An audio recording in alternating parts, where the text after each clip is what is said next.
Hey, what's poppin'? It's your boy Jay the Comedian. Good afternoon. It's not morning now. But I hope y'all doing well. How am I doing? I feel amazing. The day's beautiful, and today I would like to talk to you guys about this thing that's going on with the Jehovah Witnesses in Australia and how they refuse to be part of an injunction that helps people who survive abuse under their organization. Because I got things that I just noticed, and I'm just kind of like, okay, this really confirms that you're a horrible organization. First off, what is the injunction, okay?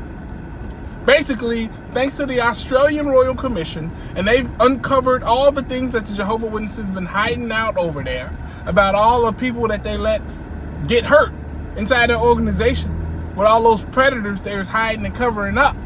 So, yeah, they got put on Front Street by the Australian Royal Commission, and they were given an option where they could participate in this injunction where they pay money to victims inside their organization, or they decide not to and just face further court fees and, attorney costs and stuff like that. And the Jehovah's Witnesses were like, oh yeah, we'll take the attorney option. We'll take the court fees and stuff. Just think about that. Instead of paying victims, their own people too. These aren't like worldly people. We're talking about practicing members of the Jehovah's Witness organization. They're like, you know what? Instead, how about we just pay lawyers and more court fees? Yeah, we'd rather do that. We take that option. Really? Really? Come on, people, wake up. This is not God's organization. At this point, I don't even think Satan would run the organization like that. Satan would be like, yeah, that's even rough for me. Oh, man, because just think about this, right? Just think every day, let's say every day I punch my kids in the face. And when my kids got older, I got all this ice cream. Them kids like, look, daddy, all I want from you is just ice cream and we'll forgive all your evil deeds. If you don't give us ice cream, we're going to take you to court. And instead of me giving them ice cream, I'm like, you know what? I'd rather give my ice cream to the lawyers to defend me in court. As opposed to giving it to my own children. Now, mind you, ice cream is not enough to overdo the damage that has been done. It's not nearly enough, but it helps. And even ice cream, they're like, no. We'd rather keep our ice cream and we'll pay lawyers to protect our ice cream. First off, you were telling us all this time that money's not that important. You don't need to work all these jobs and secure yourself financially. The world's about to end.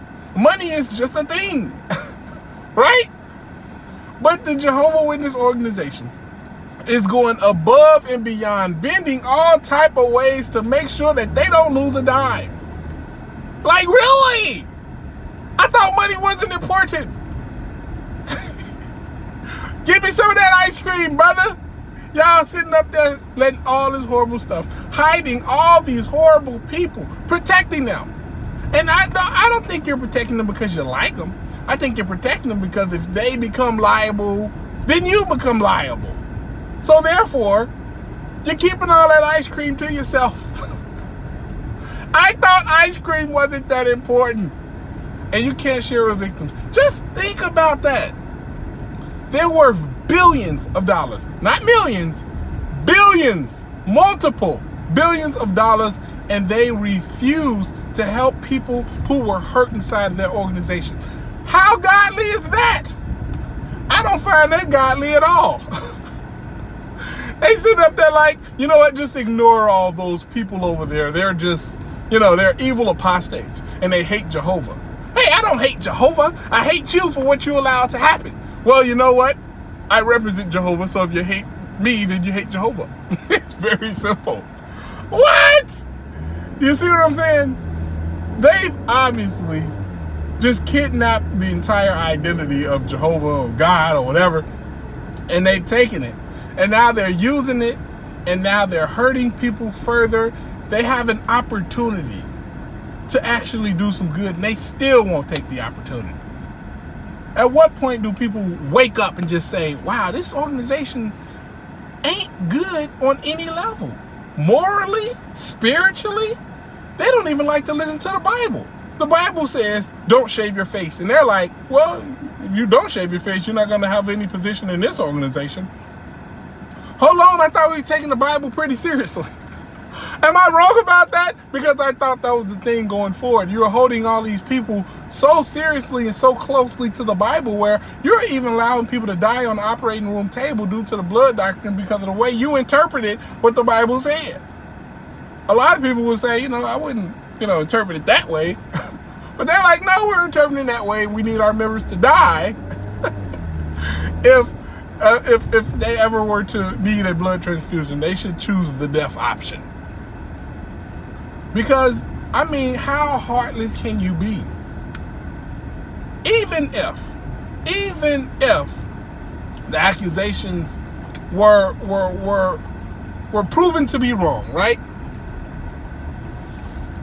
Then and only then would you at least you'd have a real conversation inside your organization to make sure that it's not happening, You'd actually take steps to help people and prevent stuff like this from happening. But no, instead, they hold on. No, the 2-witness rule ain't going nowhere no time soon. It's going to be here today, it's going to be here tomorrow, and it's looking good for next week too. So, they're not even trying to fix the problem itself. Even if they could keep the money, they're not even trying to fix the problem. So they know what's going on. They have a system of hiding and making sure it continues to go on, because at this point now, it's not about really helping people. I don't know if it was ever about helping people. It seems a lot more like protecting money than it is bringing joy and happiness to people's lives, because according to everything I've ever seen and read about the organization, there's a step-by-step thing in which they do to keep people brainwashed. And I guess I'm making an announcement here. I'm going to be doing a small course via YouTube on how to become unbrainwashed. Now, mind you, I'm still a little brainwashed myself. Because that's how it goes when you're raised in a vicious cult for more than half of your life. Because one of the things I guess I can teach you right now is that you're brainwashed in ways you don't even know about. There are things that you've accepted and that you do on a normal basis that is due to your brainwashing, and you don't even know about it. You've been out of the religion for a long time and you're still kind of like, you know what? I'm going to keep doing this thing. I don't know why I'm doing it, but I'm going to keep doing it. And that's simply due to the brainwashing that you've received. Now, the part that really gets me the most, the part that really just should be an eye-opening moment for most people, is the moment an organization decides to side with their money and defend their money rather than defend people who were hurt inside of this organization by their own rules and regulations. Like, come on, man, really? What else do I gotta say to you? What else do I have to convince you of? First off, if I have to convince you of this, right, I'll be more than willing to do it. Like, if the paperwork is there, they're on record saying, no, we rather not, knowing full and well they're gonna probably face more court battles and stuff like that in the future, which, mind you, are very, very, very expensive. These aren't cheap things. These are things like lawyers and stuff, they charge by the hour. And the lawyers that the Jehovah Witnesses need are not cheap. They need them good lawyers that got them law degrees from Harvard and Yale and all them other schools that make sure that you ain't done before you leave. They're like, no, you still a little stupid. We're going to have to hold you back at least 2 more weeks. Because you still a little stupid. We can't have you out there representing our name. And making all the money you're going to make, and you that stupid, The point is, they go through all these hoops to make sure that they keep that money in their pocket, whilst at the same time telling you not to go to college. Hey, why don't you come to Bethel and work for free? Hey, why don't you, go out of field service and pioneer for free? Like, they'll ask you to do 1,000 free things, but the opportunity they get to actually do some good with their money and help victims that's been hurt, they're like, no, we'll hold on to this money. How about that? How about we hold on to this money and y'all just shut the hell up? How about that? Does that work? It's horrible. They're a horrible organization. And it's not even defendable at this point. And I don't know why people still try. Well, I do know. Brainwashing is strong. But anyway, man. If you've heard more about what I'm talking about, post it in the comment section so other people can read it and see about it.